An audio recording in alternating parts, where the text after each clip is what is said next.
তো শীত চলে এসেছে আর রাঙা আলুর পান্তুয়া করবো না এটা কোনো দিনও হয়, তাই সকাল সকাল লেগে পড়লাম রাঙা আলুর পান্তুয়া করার অভিযানে। হ্যালো এভরিওয়ান, আমি তোমাদের মিষ্টি কেয়া। আমার একবার নতুন ব্লগে তোমাদের আবার সবাইকে স্বাগতম জানাচ্ছি। সকাল সকাল বাড়ির সব অন্যান্য ছোটোখাটো কাজ কমপ্লিট করে আর পর আমি চলে এসেছিলাম রাঙা আলুর পান্তুয়া করতে।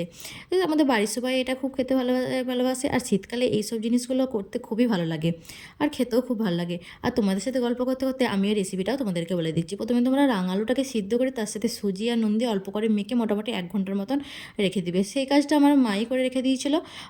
যেহেতু আমি ঘুম থেকে ওঠার পর এগুলো পাকাবো, তার জন্য মা খানিকক্ষণ আগে ওইটা সিদ্ধ করে রেখে দিয়েছিল।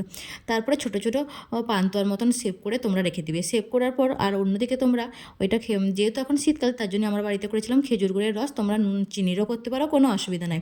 খেজুর গুড়ের রসটা আমি উনুনে ফুটেছিলাম আর সেই ফাঁকে আমি এগুলোকে ভালোভাবে সেভ করে নিয়েছিলাম। তারপরে সেভ করে নেওয়ার পর আমি কী করেছিলাম, তেলেতে ভেজে নিয়েছিলাম। তেলেতে ভেজে নেওয়ার পর আমি একটু খানিকক্ষণ ঠান্ডা করার পর না ওইগুলো তোমার ওই পান্তুয়াগুলোকে রসে ডুবাই।